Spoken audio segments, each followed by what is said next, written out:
Kolkata cricket club சார்பாக இரத்த தான முகாம். கோவையில் வசிக்கும் 100க்கும் மேற்பட்ட பணியாளர்கள் முகாமில் பங்கேற்றனர். கோவையில் செயல்பட்டு வரும் சிபிஇ கொல்கத்தா கிரிக்கெட் கிளப் 4வது ஆண்டு துவக்க விழா வெகு விமர்சையாக நடைபெற்றது. ஒவ்வொரு ஆண்டும் வங்கதேச தொழிலாளர்கள் மற்றும் உள்ளூர் மக்கள் பங்கு பெறும் கிரிக்கெட் போட்டிகளை கொல்கத்தா கிரிக்கெட் கிளப் ஒருங்கிணைத்து வருகின்றனர். இந்நிலையில் சிபிஇ கொல்கத்தா கிரிக்கெட் கிளப் சார்பாக இரத்த தான முகாம் மற்றும் பொது மருத்துவ முகாம் இடையர் வீதி மராத்தா பவன் அரங்கில் நடைபெற்றது. அரசு மருத்துவமனையுடன் இணைந்து சிபிஇ கொல்கத்தா கிரிக்கெட் கிளப் ஒருங்கிணைப்பாளர்கள் இர்ஃபான், ஷாருக், நஸ்ருதீன் ஆகியோர் ஒருங்கிணைப்பில் நடைபெற்ற இதில் 100க்கும் மேற்பட்ட கிளப் உறுப்பினர்கள் இரத்த தானம் செய்தனர். இதேபோல பொது மருத்துவ முகாம் நடைபெற்றது. இதில் மருத்துவ பரிசோதனை, ஈமோகுளோபின், இரத்த அழுத்தம் மற்றும் சர்க்கரை அளவு உள்ளிட்ட பரிசோதனைகள் இலவசமாக செய்யப்பட்டன. ஞாயிற்றுக்கிழமை ஒருநாள் நடைபெற்ற இதில் கோவையில் பல்வேறு இடங்களில் பணிபுரிந்து வரும் தொழிலாளர்கள் பலர் கலந்து கொண்டனர் என்பது குறிப்பிடத்தக்கது. என் பேர் முகமது ஆசிக். இந்த கோயம்புத்தூர் கொல்கத்தா கப்பு வந்துட்டு கிட்டத்தட்ட நான் 3 வருஷமாக இயங்கிட்டு வருது.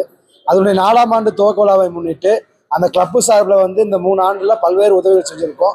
அதனுடைய ஒரு மனிதம் காக்கும் நேயத்தோட அடிப்படையில் கோவை அரசு மருத்துவமனை இணைந்தும் நம்முடைய கிளப்பு இணைந்து இன்னைக்கு ரத்த தான முகாம் நடந்துட்டு இருக்குது மராட்டா பவனில் வச்சு. இதில் கிட்டத்தட்ட 230 யூனிட் கொடுக்கலாம் டார்கெட் பண்ணிட்டு இருக்கோம். இனி வரக்கூடிய காலத்தில் எங்களுடைய கிளப்பு சார்பில் பல்வேறு உதவிகளை நாங்கள் செய்யறதுக்கு ரெடியாக இருக்கோம். আমাদের সিবিই কলকাতা ক্রিকেট কাউন্সিলের পক্ষ থেকে আজ 7ই ডিসেম্বর প্রথমবার রক্তদান শিবিরের আয়োজন করেছি। আমাদের সিবিই ক্রিকেট কাউন্সিলের 70-80 জন মেম্বার আছে। আমরা গত 3 বছর ধরে ক্রিকেট টুর্নামেন্ট পরিচালনা করছি, আর এই প্রথমবার আমরা রক্তদান শিবিরের আয়োজন করেছি। তো মোটামুটি 1-1.5 ঘন্টার মধ্যে আমাদের 50 জন ভাই ও বন্ধুরা রক্ত দিয়েছে। এখন 1-2 ঘন্টার মধ্যে 150 মানুষের আশা আছে। তো এটা আমরা সাকসেসফুল হব।